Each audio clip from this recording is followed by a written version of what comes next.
Assalamualaikum warahmatullahi wabarakatuh. Bismillahirrahmanirrahim. Alhamdulillahirabbil alamin. Wabihi nasta'inu ala umurid dunya waddin. Wassalatu wassalamu ala asrafil anbiya wal mursalin Sayyidina Muhammad wa ala alihi wa sahabati ajma'in. Ilahi anta maksudi wa ridhaka matlubi a'tini mahabbataka wa ma'rifataka. Pemirsa Mutiara Ramadan Kejayaan Televisi yang dirahmati oleh Allah, alhamdulillah kita kembali berjumpa, ya, kami dari Pondok Pesantren Al-Qurba Yayasan Maratus Salihah pada bulan Ramadan ini sedang mengadakan kajian tadabbur Al-Qur'an, ya. Jadi untuk kali ini insya Allah kita akan mencoba memahami kandungan di dalam surah-surah Al-Quran, ayat-ayat Al-Quran, supaya bisa kita pahami bersama dan bisa kita amalkan secara lebih baik. Nah, sholawat salam semoga senantiasa dilimpahkan kepada beliau baginda yang mulia Rasulullah Muhammad Sallallahu Alaihi Wasallam. Pemirsa dan ibu-ibu sekalian yang dirahmati oleh Allah, Ramadan merupakan bulan diturunkannya Al-Quran. Dan Al-Quran ini mempunyai fungsi sebagai hudan warahmatan lil mu'minin, ya. Jadi sebagai petunjuk dan rahmat bagi orang yang beriman. Bagi orang yang tidak beriman tentu tidak akan mempunyai pengaruh, bahkan mereka sangat menghujat, ya, bahkan mencela, mencaci Al-Quran. Na'udzubillahi min dzalik. Nah, di dalam Al-Quran ada banyak sekali surah dan juznya, ya. Tapi untuk kali ini kita akan mengkaji tentang induk dari Al-Quran, Ummul Quran itu sendiri, yaitu suratul Fatihah, ya. Karena Fatihah ini disebutkan oleh Rasulullah sebagai Ummul Quran dan merupakan bacaan yang wajib bagi kita apabila kita menjalankan sholat, ya. Dan bahkan di dalam banyak hal kita bisa membaca Al-Fatihah sebagai katakanlah summary dari Al-Quran itu sendiri, supaya kita mendapatkan keberkahannya, begitu, ya. Jadi sangat penting bagi kita semua untuk memahami suratul Fatihah. Tentu saja Fatihah ini tidak bisa diartikan hanya dengan sempit pemahaman kita. Yang tahu persis bagaimana memahami suratul Fatihah adalah Rasulullah Muhammad Sallallahu Alaihi Wasallam. Namun kita sebagai umat yang beriman wajib juga untuk mengkaji sampai seberapa ilmu yang akan diberikan oleh Allah, mudah-mudahan dijadikan manfaat buat kita semuanya, ya. Nah, kita pahami bahwa suratul Fatihah itu disebut Ummul Quran atau induk atau ibunya Al-Quran. Dalam satu riwayat disebutkan bahwa suratul Fatihah ini, Quran itu sendiri kalau mau diperas, begitu diperas, ya, itu jantung Quran itu adalah surah Yasin. Kemudian diperas lagi, maka ada di dalam suratul Fatihah. Masih diperas lagi, ada di dalam lafal atau ayat Bismillahirrahmanirrahim. Bahkan kalau itu diambil lagi ringkasnya ada pada huruf ba-nya. Diambil lagi ba ada pada titiknya. Titik inilah merupakan pusat dari segalanya. Kita artikan bahwa di sini adalah dari Allah Subhanahu wa taala. Kehidupan semua ini adalah berawal dari satu titik. Itulah Allah Subhanahu wa taala. Nah, di dalam memahami suratul Al-Fatihah, ya, jadi Fatihah ini artinya pembuka, ya. Jadi maka di dalam susunan Al-Quran, surah Al-Fatihah diletakkan di bagian paling awal, ya, bagian paling awal. Ya. Kalau bagian paling depan, ya masih relatif, ya, depan kita di sana. Ini adalah bagian paling awal. Nah, di dalam suratul Fatihah ini ada perbedaan pendapat, ya. Ada yang memasukkan lafal Bismillahirrahmanirrahim merupakan bagian dari suratul Fatihah. Namun ada yang mengatakan enggak, itu adalah di luar Al-Fatihah, karena Bismillah itu adalah merupakan keharusan yang harus dibaca di dalam setiap memulai membaca Al-Quran. Ya, lepas dari pendapat orang, yang penting kalau kita baca Fatihah tetap harus membaca Bismillah. Ya. Akan tetapi juga ada lagi riwayat lain dalam Al-Quran, ya, bahwa tatkala kita memulai membaca Al-Quran, ya, disuruh memulai dengan ta'awud, ya, dimulai dengan ta'awud. Apa itu bacaan ta'awud? A'udzu billahi minasyaitonir rajim. Jadi fasta'id billah, ya. Jadi kita mohon dulu perlindungan kepada Allah Subhanahu wa taala, ya. Kemudian kalau kita sudah mengartikan a'udzu billahi minasyaitonir rajim, ya, aku berlindung kepada Allah dari godaan setan yang terkutuk. Nah, seringkali kita melihat setan, apa sih setan? Lalu seringkali orang mengkambing hitamkan setan, ya. Padahal setan nggak ikut ngapa-ngapain, tapi yang disalahkan adalah setan. Jadi begini, setan itu kata Rasulullah bisa terdiri dari dua unsur, nggih. Jadi bisa berbentuk jin, juga bisa berbentuk manusia. Minal jinnati wan nas. Nah, kalau setan itu berbentuk jin dan manusia, ya, kalau manusia yang bagaimana yang disebut setan, jangan-jangan tiba-tiba ada temannya, oh setan kamu, ya. Jangan begitu. Jadi tidak berarti terus manusia itu merupakan setan, itu nggak boleh. Karena manusia itu makhluk yang dimuliakan oleh Allah. Jadi yang di situ disebut setan dari bentuk manusia itu apanya, Bu? Perbuatannya, ya. Jadi kalau begitu setan di sini adalah segala sesuatu yang mendorong manusia, mengajak manusia untuk melakukan keburukan-keburukan, kemaksiatan, ketidaktaatan, kan begitu, ya. Misalnya saja begini. Kita duduk dengan seseorang, ya, maka kemudian kita diajak orang ini, padahal kita berpuasa ini kan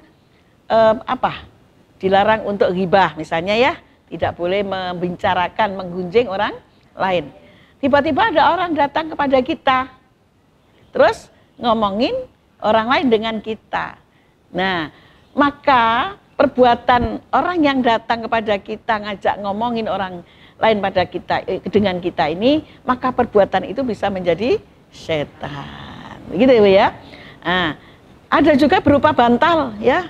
Mau ngaji kok ngantuk kelihatan bantal langsung langsung tidur. Maka bantal itu juga menjadi setan, ya, sesuatu yang diarahkan oleh nafsu kita, ya, untuk menjadi setan kita. Nah,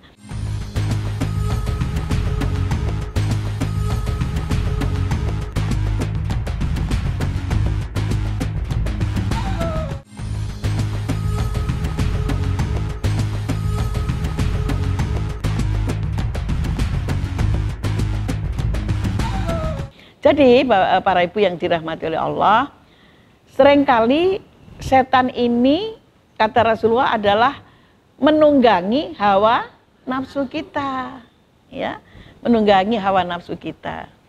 Sehingga apa yang menjadi kecenderungan nafsu kita itu dimunculkan, ya, diekspos, ya, katanya begitu.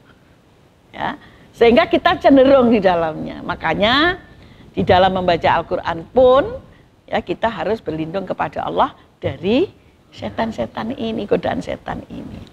Kenapa? Di dalam memahami Al-Quran juga begitu. Kalau kita tidak berlindung kepada Allah, maka boleh jadi setan menyusup di dalamnya. Banyak sekarang orang mentafsirkan Al-Quran itu dengan cara-cara yang tidak benar, ya. Seperti sekarang viral, ya, dikatakan bahwa Al-Quran 300 ayat itu radikal harus dihapus. Na'udzubillahi min dzalik. Itulah setan masuk. Ya, walaupun orang membaca Al-Quran tapi tidak membawa kepada pemahaman yang benar, tetapi justru menyesatkan mereka. Bisa dipahami ya? Nah, seperti itu. Maka surat Al-Fatihah dalam kita membaca Quran, idza quri'al Quran fasta'id billah. Bila kita membaca Quran, mintalah perlindungan kepada Allah ya. Jadi bacanya apa dulu kalau begitu? A'udzu billahi minasyaitonir rajim. Begitu ya. Nah, setelah kita minta perlindungan kepada Allah dari godaan setan yang terkutuk, ayat berikutnya adalah Bismillahirrahmanirrahim. Ya. Bismillahirrahmanirrahim. Artinya adalah dengan menyebut nama Allah yang Maha Pengasih lagi Maha Penyayang. Ya. Jadi kalau di sini kita mengartikan membaca bismillah itu bisa berarti 3 makna. Ya. Yang pertama, bismillah ya, atas nama Allah. Yang kedua, biiznillah, dengan minta izin Allah. Yang ketiga, biaunillah, dengan meminta pertolongan Allah. Ya, kenapa kok begitu? Karena semua yang ada di dunia, semua makhluk, ya, baik di angkasa, di langit, di bumi maupun di mana saja, itu semuanya yang menciptakan adalah Allah. Kalau begitu milik siapa? Miliknya Allah. Karena ini miliknya Allah, kalau kita menggunakannya, ya harus atas nama yang punya. Maka atas nama yang punya inilah disebutkan bismillah. Ya. Jadi panjenengan ibaratnya meminjam atau memakai sesuatu ya. Ini disuruh siapa kamu? Loh, saya disuruh Bu ini. Berarti atas nama beliau. Maka gunakan apa yang ada di bumi atau di dalam diri kita yang diberikan oleh Allah itu harus sesuai dengan aturan-aturan Allah. Karena atas nama Allah. Mohon maaf ini. Ya. Ada maling mau mencuri, ya, boleh nggak mencuri? Kalau begitu mau maling dia baca bismillah dulu gimana? Bismillah, mudah-mudahan tidak konangan. Jadi tidak begitu ya. Loh, aku kan sudah baca bismillah, kan udah minta izin Gusti Allah. Berarti saya sah dong ngambil sandalnya Mas Rizky misalnya gitu. Boleh nggak? Ya nggak boleh. Jangan dikira sudah atas nama Allah lalu terus punya siapa saja digosap ya. Itu terlarang. Jadi mengatasnamakan Allah itu artinya tidak tidak bertentangan dengan apa yang menjadi aturan yang punya. Betul Bu ya? Seperti itu ya. Jadi bismillah itu digunakan untuk perbuatan-perbuatan yang tidak maksiat. Ya. Bahkan diwajibkan dibaca. Karena Rasulullah bersabda, kullu amrin dzibalin la yubda'u bi bismillahirrahmanirrahim fahuwa raddun. Segala sesuatu yang tidak diawali dengan membaca bismillah, maka dia tertolak. Kalau tertolak ini berarti konotasinya adalah berupa ibadah. Ya Bu, ibadah. Jadi kalau begitu apa saja yang panjenengan lakukan yang itu diniatkan ibadah kepada Allah harus dimulai dengan bismillah. Ya?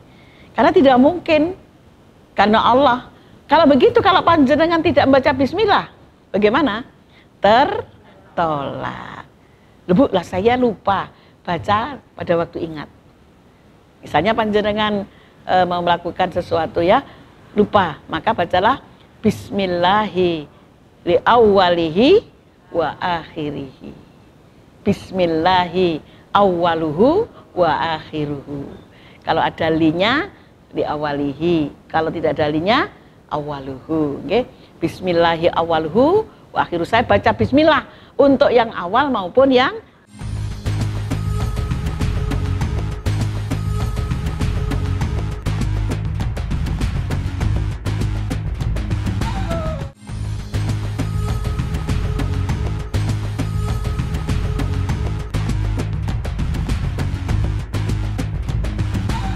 akhir.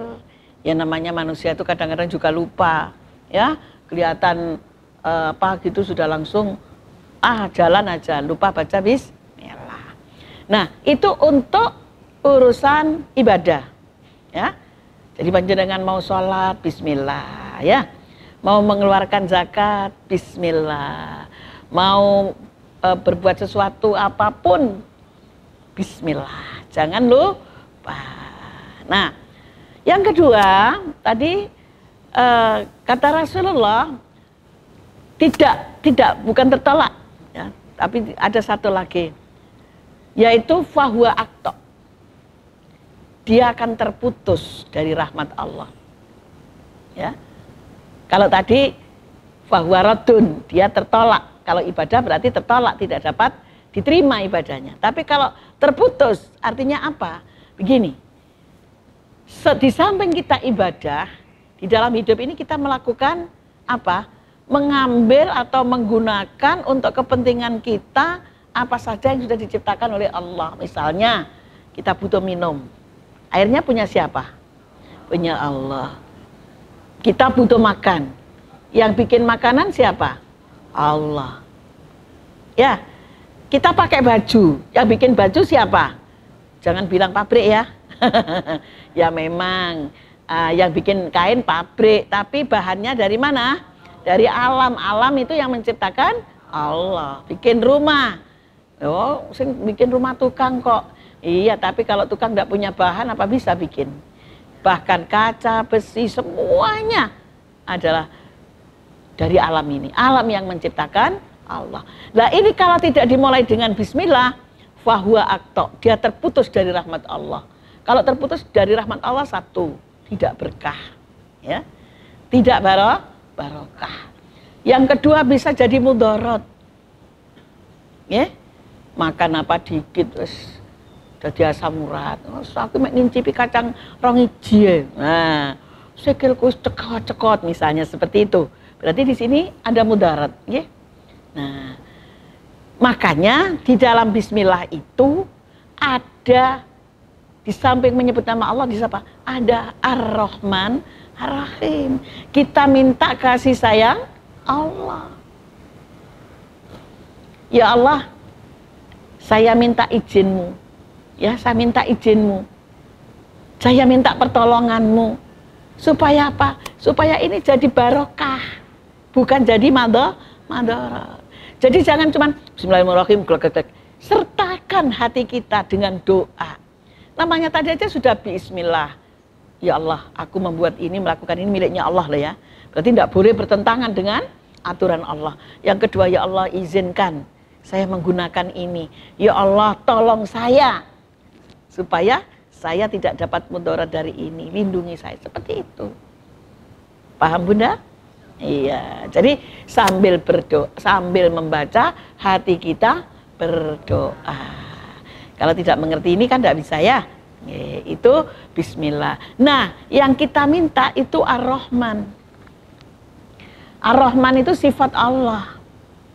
Disebut Ar-Rahman itu, beliau itu, Allah itu memberikan kasih sayang dalam bahasa kita. Itu tidak pilih kasih. Mau orang laki, mau orang perempuan, anak kecil, anak besar namanya apa ini?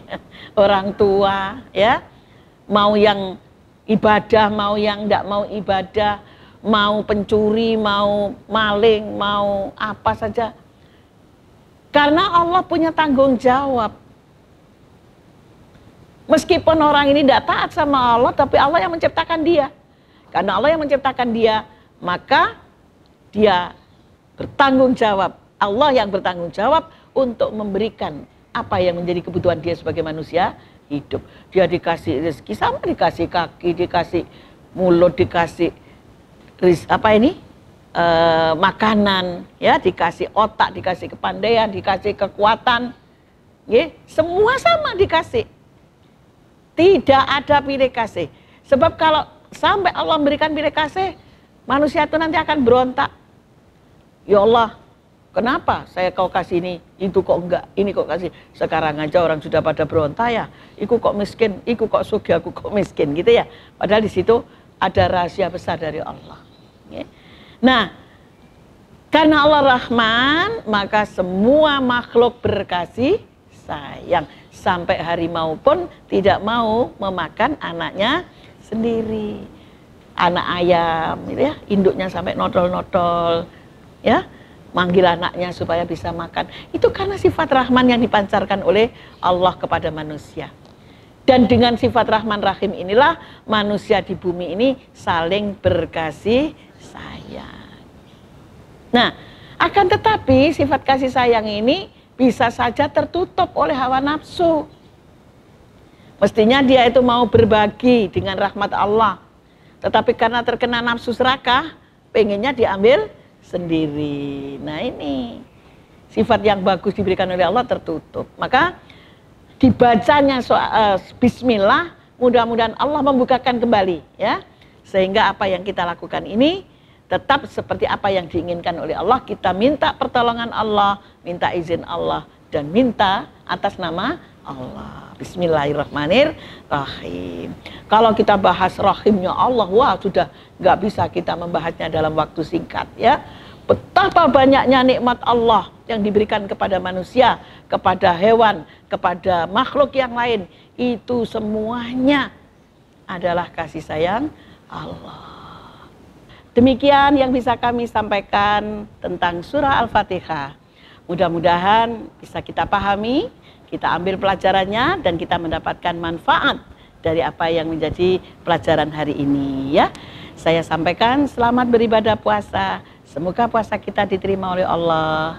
Kita akhiri dengan membaca doa kafaratul majlis. Alhamdulillahirabbil alamin. Subhanakallahumma wa bihamdika asyhadu an la ilaha illa anta astaghfiruka wa atubu ilaik. Mudah-mudahan Allah mempertemukan kita kembali di kesempatan yang lain.